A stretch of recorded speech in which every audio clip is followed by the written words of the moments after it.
Hello दोस्तों, बहुत बहुत स्वागत है आपका आपके अपने यूट्यूब चैनल अरुणोदय क्लासेस में। साथियों, जैसा कि आपको विगत में अवगत है, मैं अरुण कुमार आर्य चर्चा करता हूं हर रोज के महत्वपूर्ण करंट अफेयर के प्रश्नों पर। तो साथियों, उसी श्रृंखला को आगे बढ़ाते हुए हम शुरुआत करें आज यानी कि 4 दिसंबर 2022 के महत्वपूर्ण करंट अफेयर के प्रश्नों पर। तो साथियों, देर न करते शुरुआत करते हैं अपनी प्रश्न श्रृंखला की। और प्रश्न श्रृंखला शुरू होने से पहले आपका और हमारा भारतीय तिरंगा आपकी स्क्रीन पर। तो साथियों, शुरुआत करें आज की हमने पहले प्रश्न की। आज का हमारा पहला प्रश्न है, नेत्रहीनों का T20 विश्व कप किसका साथियों? नेत्रहीनों का T20 विश्व कप 2022 का आयोजन कहां किया जाएगा? आपके ऑप्शन ए अमेरिका, आपका ऑप्शन है बी रूस, आपका ऑप्शन है सी भारत, या आपका ऑप्शन है डी ऑस्ट्रेलिया। तो साथियों, रिसेंटली अभी हाल ही में घोषणा हुई है कि नेत्रहीनों का T20 विश्व कप का आयोजन कौन करेगा? अपना प्यारा भारत करेगा। तो इसका ऑप्शन सी सही हो गया। कृपा कहां रुकी थी? भारत पर कृपा रुकी थी। कृपा कहां रुकी थी साथियों? भारत पर कृपा रुकी थी। नेत्रहीनों का T20 विश्व कप की बात कर रहा हूं साथियों। मैं किसकी बात कर रहा हूं? मैं नेत्रहीनों का यानी कि blind world T20 world cup, blind T20 world cup. अच्छा, एक चीज और जान लो, इसमें अभी घोषणा हुई है कि जो युवराज सिंह है इंडियन प्लेयर, ये कौन है? युवराज सिंह इंडियन प्लेयर, इस T20 blind cricket world cup के क्या होंगे? ब्रांड एम्बेसडर होंगे। क्या होंगे? Brand ambassador. साथियों, क्या होंगे? Brand ambassador. कौन होंगे? ये होंगे युवराज सिंह। कौन होंगे? युवराज सिंह। कौन होंगे साथियों? युवराज सिंह। किसके? T20 ब्लाइंड वर्ल्ड कप के। किसके? T20 ब्लाइंड वर्ल्ड कप के कौन होंगे साथियों? युवराज सिंह। आप फोटो भी देख रहे हो, मैं लिख देता हूं यहां पर। कौन होंगे? Yuvraj Singh. Yuvraj Singh T20 world cup blind का, T20 वर्ल्ड कप ब्लाइंड का, जिसका आयोजन भारत करेगा। जिसका आयोजन कौन करेगा साथियों? भारत करेगा। तो उसके ब्रांड एम्बेसडर चुने गए हैं कौन? युवराज सिंह। कौन चुने गए? युवराज सिंह। मैं किसकी बात कर रहा हूं? T20 वर्ल्ड कप 2022 की। इसका आयोजन कौन करेगा साथियों? भारत करेगा। अच्छा, अब हम थोड़ा सा जानेंगे जो अभी रिसेंटली T20 वर्ल्ड कप हुआ था मेंस का, है ना, साधारण मनुष्य के लिए जो अभी T20 वर्ल्ड कप हुआ था मेंस का, अगर मैं उसकी बात करूं तो उसका आयोजन कहां किया गया था साथियों? T20 world cup. कौन सा? T20 world cup 2022। T20 world cup 2022, इसका आयोजन कहां किया गया था? इसका आयोजन कहां किया गया था साथियों? तो इसका जो आयोजन किया गया था वो किया गया था ऑस्ट्रेलिया में। इसका आयोजन कहां किया गया था साथियों? ऑस्ट्रेलिया के विभिन्न स्टेडियमों में। ऑस्ट्रेलिया के विभिन्न स्टेडियमों में इसका आयोजन किया गया था। किसका? T20 वर्ल्ड कप का। T20 वर्ल्ड कप का आयोजन कहां किया गया था साथियों? ऑस्ट्रेलिया में किया गया था।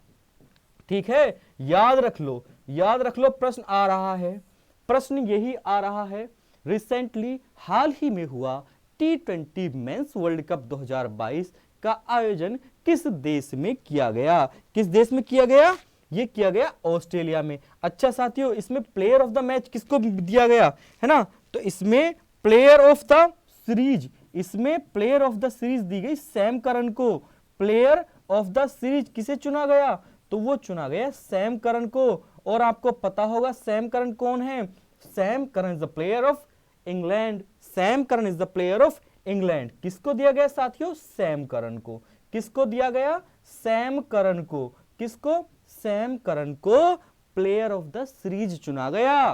प्लेयर ऑफ द सीरीज किसे चुना गया? सैम करन को चुना गया। सैम करन कहां के प्लेयर हैं? सैम करन इंग्लैंड के प्लेयर हैं। अच्छा, अब बात आ जाती है किस किस के मध्य हुआ और कौन सा इसका विजेता रहा। मतलब जो फाइनल मैच रहा या चैंपियन बना वो कौन बना? तो साथियों, T20 वर्ल्ड कप का चैंपियनशिप जो मैच हुआ वो हुआ किसके बीच? इंग्लैंड और पाकिस्तान के बीच। किसके बीच साथियों? इंग्लैंड और पाकिस्तान के बीच। इंग्लैंड वर्सेस पाक। इंग्लैंड वर्सेस पाक। और इसमें विजेता कौन सा देश रहा? तो साथियों, इसमें विजेता रहा इंग्लैंड। कौन विजेता रहा? इंग्लैंड इसमें विजेता रहा। इंग्लैंड इसमें विजेता रहा। किसमें? T20 वर्ल्ड कप में। कहां आयोजन हुआ इसका? ऑस्ट्रेलिया में आयोजन हुआ। कहां आयोजन हुआ इसका? ऑस्ट्रेलिया में आयोजन हुआ। और इसमें प्लेयर ऑफ द सीरीज किसे चुना गया? सैम करन को। किसको? सैम करन को, जो कि प्लेयर हैं इंग्लैंड के। कहां के प्लेयर हैं? इंग्लैंड। सैम करन इंग्लैंड के प्लेयर हैं। अच्छा, किसके मध्य हुआ? इंग्लैंड और पाकिस्तान के मध्य। कौन विजेता रहा साथियों? तो विजेता रहा इसमें इंग्लैंड। अच्छा, इस T20 वर्ल्ड कप में सर्वाधिक रन जड़ने वाले खिलाड़ी वो रहे आपके पसंदीदा विराट कोहली। कौन? विराट कोहली ने सर्वाधिक रन जड़े किसमें? T20 वर्ल्ड कप में। चलो अब हम बढ़ते हैं साथियों, युवराज सिंह को याद रख लो। युवराज सिंह कौन चुने गए हैं? T20 वर्ल्ड कप ब्लाइंड के ब्रांड एम्बेसडर। कौन चुने गए? T20 वर्ल्ड कप के ब्रांड एम्बेसडर। Brand ambassador. साथियों बढ़ते हैं अपने नेक्स्ट क्वेश्चन की ओर। हमारा अगला प्रश्न है, हाल ही में राष्ट्रीय प्रदूषण नियंत्रण दिवस, किसकी बात कर रहा हूं मैं साथियों? राष्ट्रीय प्रदूषण नियंत्रण दिवस की बात कर रहा हूं मैं। ये कब मनाया गया? आपका ऑप्शन ए 28 नवंबर, आपका ऑप्शन बी 29 नवंबर, आपका ऑप्शन सी 1 दिसंबर, या आपका ऑप्शन डी 2 दिसंबर। तो साथियों अभी हाल ही में राष्ट्रीय प्रदूषण नियंत्रण दिवस, national pollution control day, national pollution control day is observe on the day 10th of December. 2 दिसंबर को मनाया गया। 2 दिसंबर को मनाया गया। कृपा कहां रुकी थी? डी ऑप्शन पर रुकी थी। कौन सा दिवस? राष्ट्रीय प्रदूषण नियंत्रण दिवस। कौन सा दिवस? राष्ट्रीय प्रदूषण नियंत्रण दिवस। किसकी बात कर रहा हूं मैं साथियों? राष्ट्रीय प्रदूषण नियंत्रण दिवस की बात कर रहा हूं मैं साथियों। राष्ट्रीय प्रदूषण नियंत्रण दिवस, राष्ट्रीय प्रदूषण नियंत्रण दिवस, राष्ट्रीय प्रदूषण नियंत्रण दिवस कब मनाया गया साथियों? तो साथियों ये मनाया गया 2 दिसंबर को। कब मनाया गया? ये मनाया गया 2 दिसंबर को। और साथियों 2 दिसंबर को अन्य कौन सा दिवस मनाते हैं हम? अन्य कौन सा दिवस मनाते हैं हम बताओ? 2 दिसंबर को। तो साथियों हम 2 दिसंबर को वर्ल्ड कंप्यूटर लिटरेसी डे, विश्व कंप्यूटर साक्षरता दिवस भी हम 2 दिसंबर को मनाते हैं। किसको? विश्व कंप्यूटर साक्षरता दिवस। किसकी बात कर रहा हूं मैं साथियों? विश्व कंप्यूटर साक्षरता दिवस की बात कर रहा हूं मैं। तो विश्व कंप्यूटर साक्षरता दिवस भी हम कब मनाते हैं? 2 दिसंबर को मनाते हैं। विश्व कंप्यूटर साक्षरता दिवस, विश्व कंप्यूटर साक्षरता दिवस कब मनाते हैं हम साथियों? 2 दिसंबर को मनाते हैं। हम कब मनाते हैं? 2 दिसंबर को ही मनाते हैं। 2 दिसंबर। ठीक है साथियों, 2 दिसंबर को क्या मनाते हैं हम? विश्व कंप्यूटर साक्षरता दिवस भी 2 दिसंबर को मनाते हैं। और राष्ट्रीय प्रदूषण नियंत्रण दिवस भी हम 2 दिसंबर को मनाते हैं। अब मैं बात करूंगा इंटरनेशनल जैगुआर डे की। किसकी?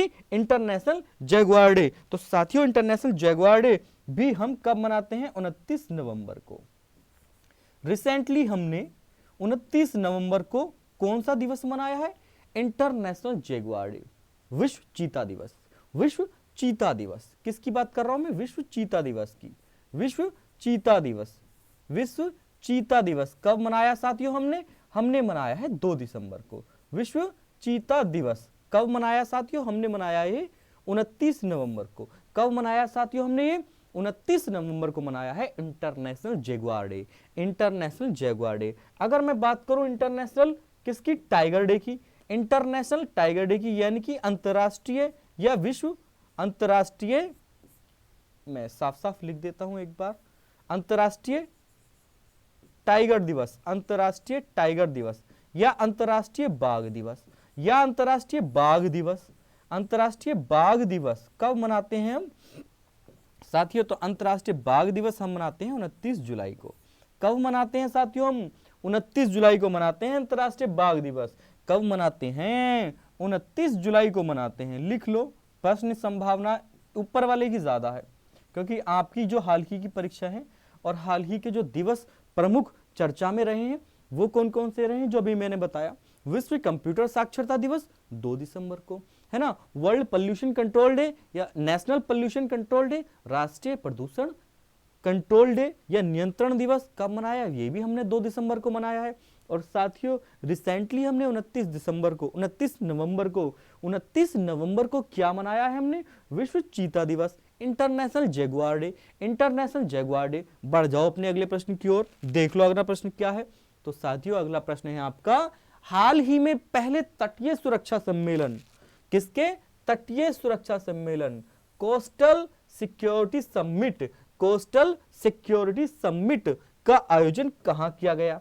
अब जब बात आ रही है कोस्टल की, जब बात आ रही है तटीय की, तो जाहिर सी बात है जितने भी तटीय राज्य होंगे वहां पर सबमिट किया गया होगा, वहां पर ये सम्मेलन किया गया होगा। अब देखो ये भारत का मैप देख लो, ये भारत का मैप जो है ये कैसा मैप है, ये प्रायद्वीपीय मैप है, ये प्रायद्वीपीय मैप है। प्रायद्वीपीय मैप का मतलब ये है कि जितने भी तटीय राज्य हैं वो यहाँ लगे हुए होंगे। यहाँ क्या है बताओ, यहाँ क्या है, बे ऑफ बंगाल है या अरेबियन सी है, मैं तो देखना चाह रहा था साथियों, ये है अरेबियन सी, ये है अरेबियन सी यानी कि अरब सागर। इधर क्या है अरेबियन सी यानी कि अरब सागर, और उधर क्या है बे ऑफ बंगाल, उधर क्या है बे ऑफ बंगाल यानी कि बंगाल की खाड़ी, यानी कि बंगाल की खाड़ी। तो इधर जो तट लगे हुए हैं, इधर जो राज्य लगे हुए हैं, जिन तट से लगे हुए हैं तो वो बंगाल की खाड़ी से लगे हुए हैं, और इधर जो तटीय राज्य हैं वो अरेबियन सी यानी कि अरब सागर से लगे हुए हैं। अब ये जो राज्य हैं जैसे गुजरात हो गया, ठीक है साथियों, ये कर्नाटक हो गया, ठीक है, ये गोवा हो गया, केरल हो गया, तमिलनाडु हो गया, आंध्र प्रदेश हो गया, है ना, ये उड़ीसा हो गया, ये पश्चिम बंगाल हो गया, तो ये तटीय राज्य हैं। कितने तटीय राज्य हैं, 9 तटीय राज्य हैं। कितने तटीय राज्य हैं, 9 तटीय राज्य हैं। तो इन्हीं 9 तटीय राज्यों में से कोई ना कोई राज्य होगा जिसका आयोजन तटीय सुरक्षा सम्मेलन किया, जहां पर तटीय सुरक्षा सम्मेलन किया गया होगा। आपके ऑप्शन है A Panaji, Panaji is the capital of Goa, तो गोवा भी है पणजी। आपका ऑप्शन बी है तिरुवनंतपुरम, आपका ऑप्शन सी है चेन्नई, आपका ऑप्शन डी है भुवनेश्वर। तो साथियों अभी हाल ही में जो पहला तटीय सुरक्षा सम्मेलन का आयोजन किया गया है वो किया गया है चेन्नई में। कहां किया गया है, चेन्नई में। And you know the Chennai is the capital of Tamil Nadu. आपको पता होगा चेन्नई किसकी राजधानी है, तमिलनाडु की। चेन्नई किसकी राजधानी है, तमिलनाडु की। And the CM of Tamil Nadu is MK Stalin, and the CM of Tamil Nadu is MK Stalin. और तमिलनाडु के मुख्यमंत्री कौन है, एमके स्टालिन। तमिलनाडु के मुख्यमंत्री कौन है, एमके स्टालिन। तो तटीय सुरक्षा सम्मेलन कहां आयोजन किया जाएगा, ये रहा तटीय सुरक्षा सम्मेलन। ये कहां किया जाएगा साथियों, चेन्नई में इसका आयोजन किया जाएगा। कहां किया जाएगा, चेन्नई में। पहली बार तटरक्षक बल द्वारा, पहली बार तटरक्षक बल द्वारा जो बाहर से लुटेरे होते हैं, जहाज के माध्यम से आते हैं, ठीक है, तटीय इलाकों पर या तटीय जितने भी राज्य हैं वहां पर जब जहाज से आक्रमण करते हैं तो उसकी सुरक्षा के लिए पहली बार तटरक्षक बल क्या आयोजन कर रहा है, किसका आयोजन कर रहा है, वो पहली बार आयोजन कर रहा है coastal security conference. Coastal security conference, पहली बार तटीय सुरक्षा सम्मेलन का आयोजन किया जा रहा है साथियों। कहां पर, चेन्नई में। कहां आयोजन किया जा रहा है साथियों, चेन्नई में। एंड यू नो तो Chennai is the capital of Tamil Nadu. आपको पता होगा चेन्नई किसकी राजधानी है, तो साथियों चेन्नई तमिलनाडु की राजधानी है। चेन्नई किसकी राजधानी है, मैं किसकी बात कर रहा हूं, चेन्नई की, चेन्नई राजधानी की बात कर रहा हूं। चेन्नई जो राजधानी है वो किसकी है, तमिलनाडु की है साथियों। किसकी है, तमिलनाडु की राजधानी है चेन्नई। किसकी राजधानी है, तमिलनाडु की राजधानी है चेन्नई।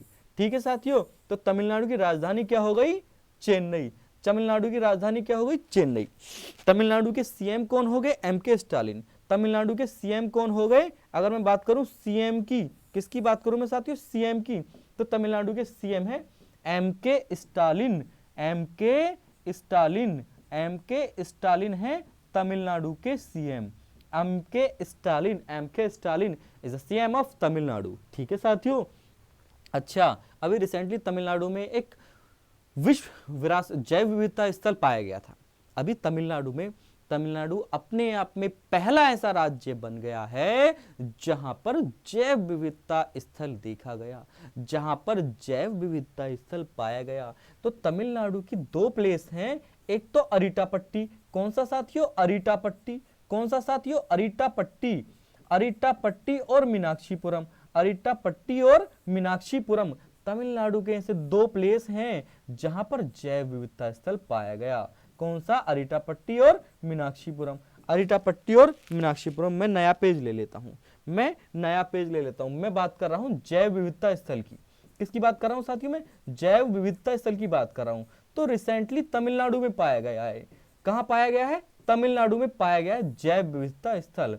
और तमिलनाडु अपने आप का जैव विविधता स्थल पाने वाला पहला राज्य बन गया है। पहला राज्य बन गया है तमिलनाडु। कहां पाया गया है, ये पाया गया साथियों तमिलनाडु में। कहां पाया गया है, तमिलनाडु में जैव विविधता स्थल।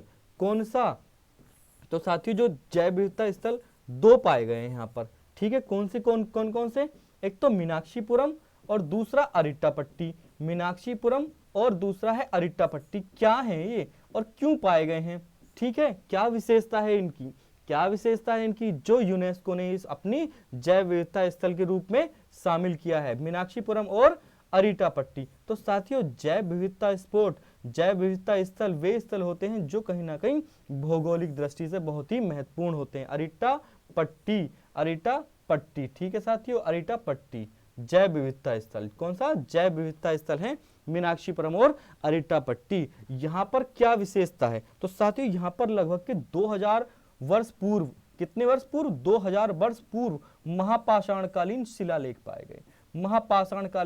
महापाषाणकालीन बहुत सारी वस्तुएं पाई गई हैं साथियों, महापाषाणकालीन बहुत सारी वस्तुएं पाई गई हैं। कहां पर, तमिलनाडु के जो साइट पाई गई है, जैव विविधता स्थल पाया गया है मीनाक्षीपुरम और अरिट्टापट्टी, 2000 पूर्व महापाषाणकालीन वस्तुएं पाई गई हैं, महापाषाणकालीन वस्तुएं पाई गई हैं साथियों। यहाँ क्या पाए गए, शिलालेख पाए गए हैं। क्या पाए गए हैं साथियों, शिलालेख पाए गए हैं। यहाँ क्या पाए गए, लगभग के 200 प्रजाति की झीलें पाई गई हैं, लगभग 200 झीलें पाई गई हैं। क्या पाई गई साथियों, 200 झीलें पाई गई हैं। लगभग पक्षियों के प्रकार, यहाँ पर बहुत पक्षियों की प्रजाति पाई गई है, यहाँ पर विभिन्न पक्षियों की प्रजाति पाई गई है, ठीक है साथियों। यहाँ पर ब्राह्मी लिपि के बहुत सारे शिलालेख पाए गए हैं, यहाँ पर ब्राह्मी लिपि के बहुत सारे शिलालेख पाए गए हैं, यहाँ पर ब्राह्मी लिपि के बहुत सारे शिलालेख पाए गए हैं, ठीक है साथियों। तो इस विविधता स्थल को, इस क्षेत्र को यूनेस्को ने अपनी जैव विविधता स्थल सूची में शामिल कर लिया है। तो जैव विविधता स्थल पहली बार तमिलनाडु ऐसा राज्य बन गया है जहां पर अपना भी जैव विविधता स्पॉट, जैव विविधता स्थल पाया गया है साथियों। चलिए, तमिलनाडु के विषय में अगर एक चीज और जाने तो तमिलनाडु ऐसा पहला राज्य बन गया है अपने आप में जो हाथियों की मृत्यु डाटा फ्रेमवर्क तैयार करेगा। क्या तैयार करेगा, हाथियों की मृत्यु डाटा फ्रेमवर्क। अगर इस राज्य में कोई भी हाथी मर जाता है तो उसका डाटा राज्य सरकार रखेगी, वन विभाग रखेगा, उसका डाटा वन विभाग रखेगा।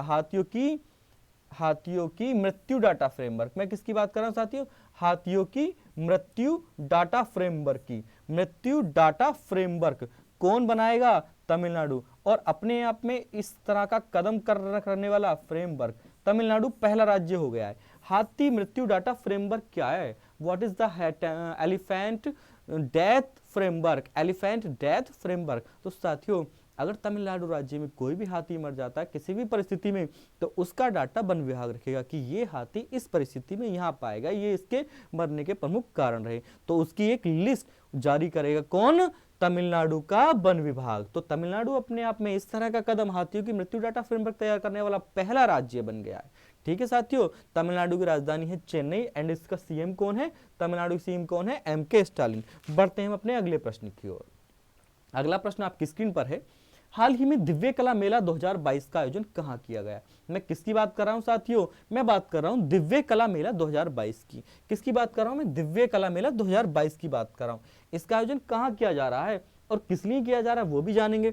आपका ऑप्शन ए है मध्य प्रदेश, आपका ऑप्शन बी है पंजाब, आपका ऑप्शन सी है राजस्थान या आपका ऑप्शन डी है नई दिल्ली। तो साथियों, कृपा कहां रुकी है, कृपया रुकी है नई दिल्ली पर। कहां रुकी है कृपा, नई दिल्ली पर कृपा रुकी है। आपका ऑप्शन डी सही हो गया, यानी कि दिव्य कला मेला 2022 का आयोजन दिल्ली में किया जा रहा है। कहां किया जा रहा है, दिल्ली में किया जा रहा है। जानेंगे थोड़ा सा खबर 4 के रूप में दिव्य कला मेला को। किसको, दिव्य कला मेला को। यहां पर दिव्यांग उद्यमियों के शिल्प और कौशल, दिव्यांग उद्यमियों के शिल्प और कौशल के उत्पादन के प्रोत्साहन को विशिष्ट महत्ता दी जाएगी, विशिष्ट महत्ता दी जाएगी। तथा अरे ये माइक, तथा क्या होगा साथियों, जो दिव्यांग कौशल हैं उनके बनाए गए उत्पाद को यहां पर मेले और प्रदर्शनी के रूप में लाया जाएगा, शामिल किया जाएगा, जिससे कि दिव्यांगजन के प्रति हमारा भाव और बढ़ सके, उनको प्रमोट और कर सके हम, और उनके उत्पादों को यहां पर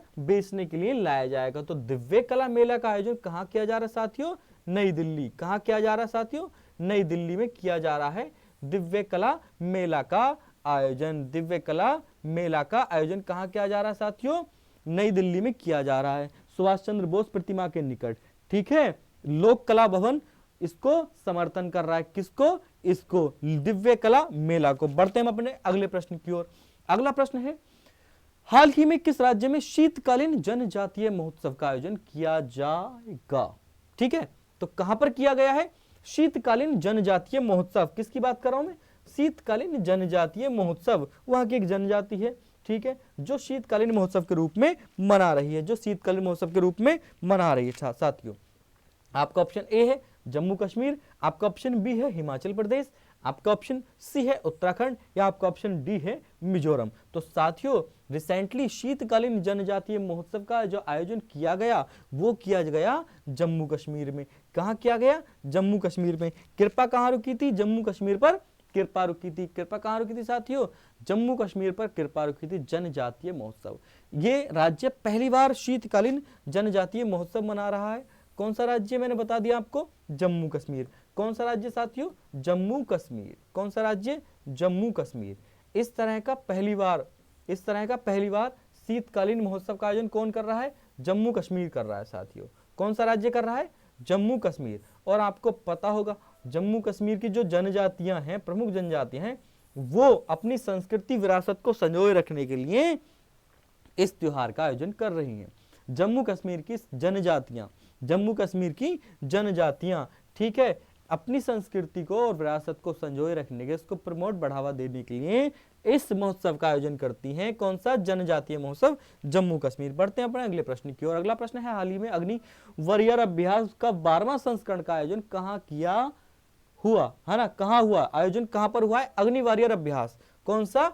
अग्नि वॉरियर अभ्यास का 12वां संस्करण। तो साथियों, रिसेंटली अग्नि वॉरियर अभ्यास का जो 12वां संस्करण का आयोजन हुआ है, आपका ऑप्शन ए है राजस्थान, आपका ऑप्शन बी है पंजाब, आपका ऑप्शन सी है महाराष्ट्र, या आपका ऑप्शन डी है उत्तराखंड। तो साथियों, अग्नि वॉरियर अभ्यास जो आयोजन किया गया है, आर्मी का एक अभ्यास है अग्नि वॉरियर, ठीक है, तो इसका आयोजन किया गया है महाराष्ट्र में। इसका आयोजन किया गया है साथियों महाराष्ट्र में। किसका आयोजन? अग्नि वॉरियर का। अग्नि वॉरियर का एक ज्वाइंट एक्सरसाइज है, किसकी? इंडिया एंड सिंगापुर की आर्मी की। तो आपको पता हो गया ये ज्वाइंट एक्सरसाइज है। कौन सी? अग्नि वॉरियर। कौन सी? अग्नि warrior is a joint exercise. Joint exercise का मतलब ये क्या है कि दो देशों के मध्य होने वाला एक युद्ध अभ्यास है।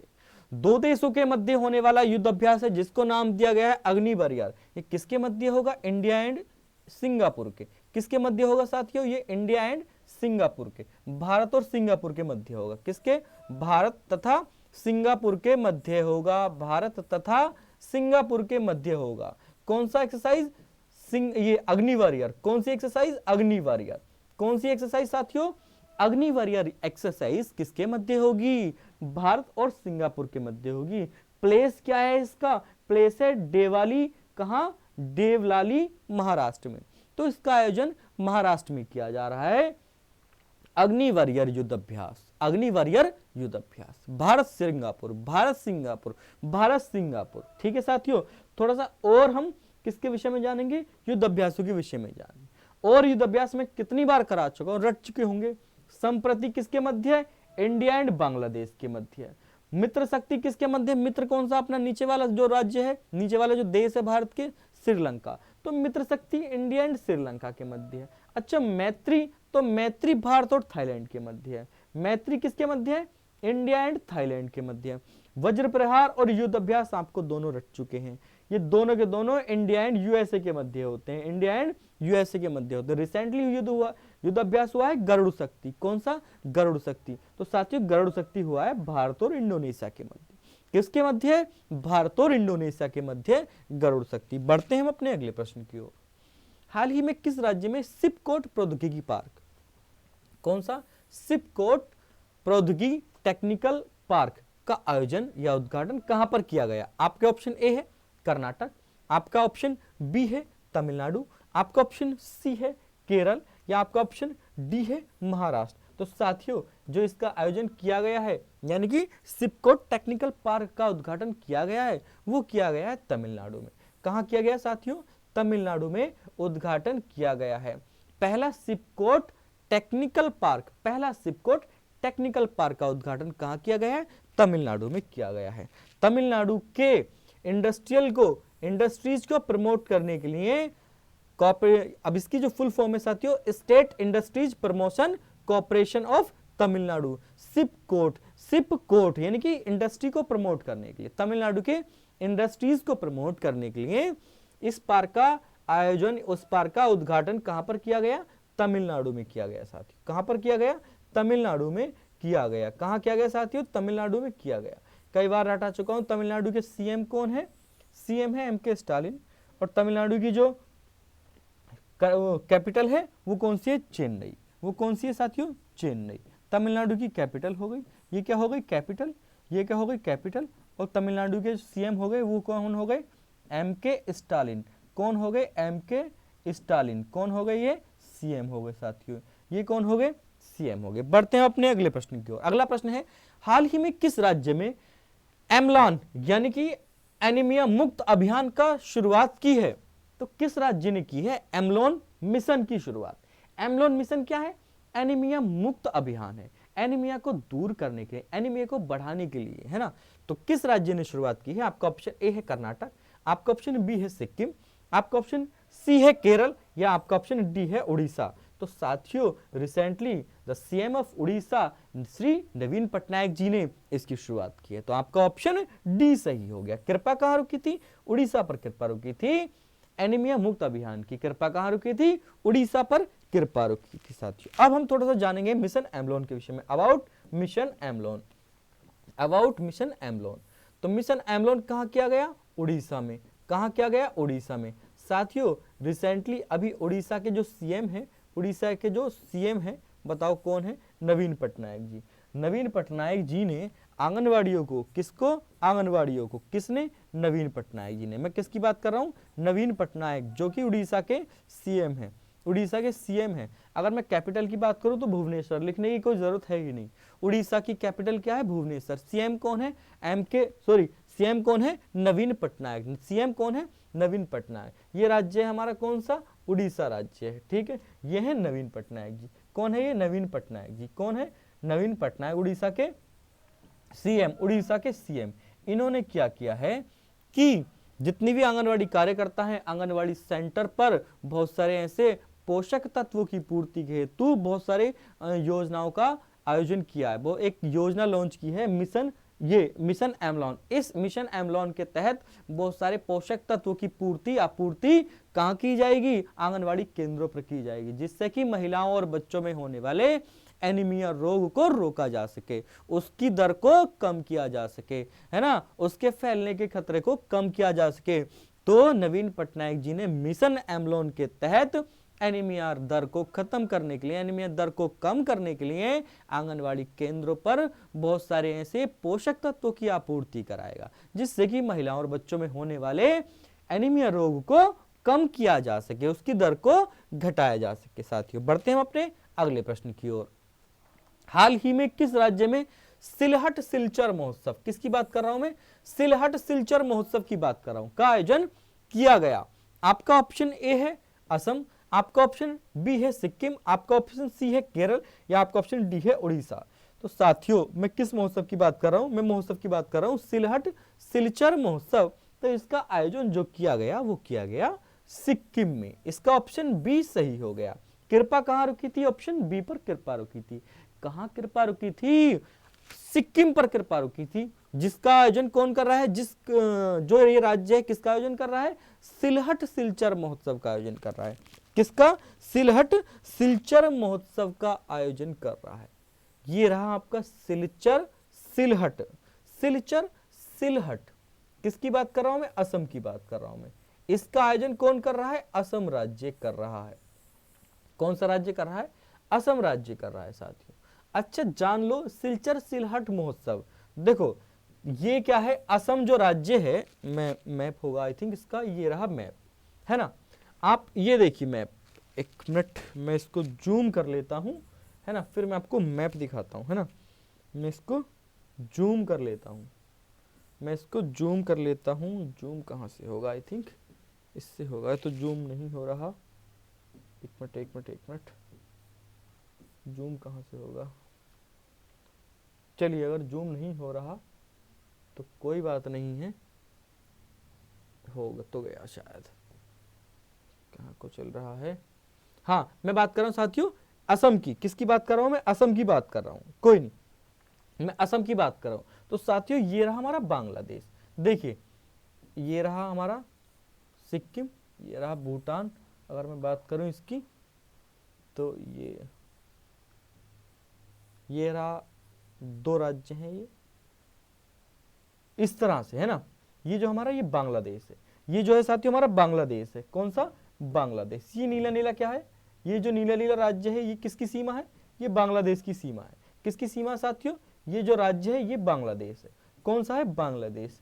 अब बांग्लादेश से ही कहीं ना कहीं अलग हुआ है कौन सा राज्य, ये असम राज्य है ना, असम राज्य, यहाँ पर है असम राज्य, ये जो है ना थोड़ा सा फैला हुआ जो है ये असम राज्य है, ठीक है साथियों, ये असम राज्य है, ठीक है। ये कौन सा राज्य है, असम है, ये क्या है, असम है।